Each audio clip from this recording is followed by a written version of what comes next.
I'm Associate Professor Kathy Tangalakis, and I am Head of Scholarship and Professional Learning in the First Year College at Victoria University in Melbourne, Australia. The First Year College is multidisciplinary and made up of approximately 100 staff, 60% of which are teaching-focused academics and early career, and 40% teaching research academics, with approximately a 50-50 split between male and female academics. The senior leadership group within the college is comprised presently of 3 female academics, 1 male academic. We have no female professors within the college. We have 3 male professors. Within my university, we have a relatively new chancellor, vice-chancellor, and 3 new deputy vice-chancellors, all of which are male. So we have no female role models within the executive leadership of my university at this time, which is very disappointing.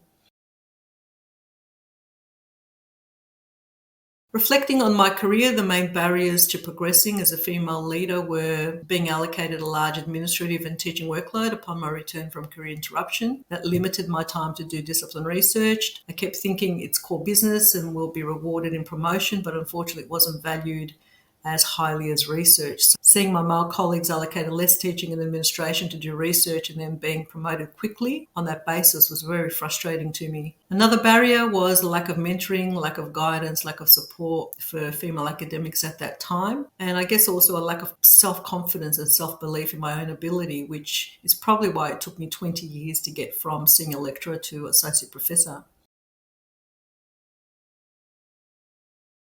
Our research evaluated the impact of teaching from home during COVID on student evaluations and found that there was an increase in the negative comments on teaching style of female academics made by male students during remote teaching, and there were overall more negative comments relating to female academic attitude, inability to use technology, and also some comments on family in the background, which we didn't see with male academics.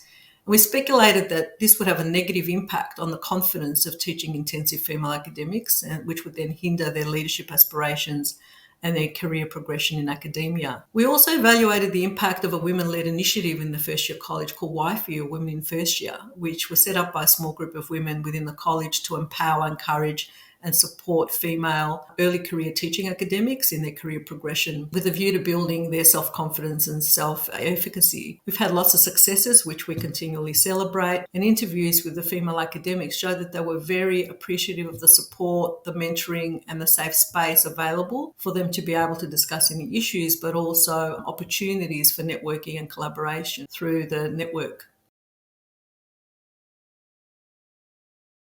Once I decided that I would build my reputation in the scholarship and educational research area, I started to apply for leadership positions in that space when they became available, and one led to another. I also applied for internal and external women in leadership programs offered by my university, building my networks of like-minded female academics who I can go to for support or advice. And I also asked inspirational senior women in leadership outside of my university to be my mentors, which proved to be very beneficial to my leadership journey.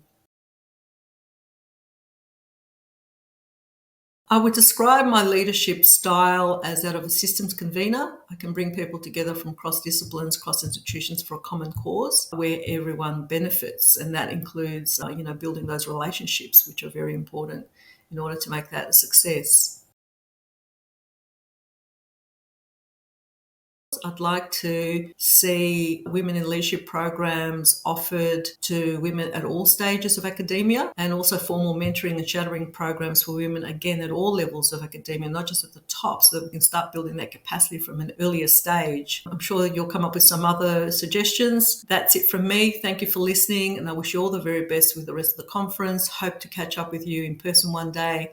Goodbye.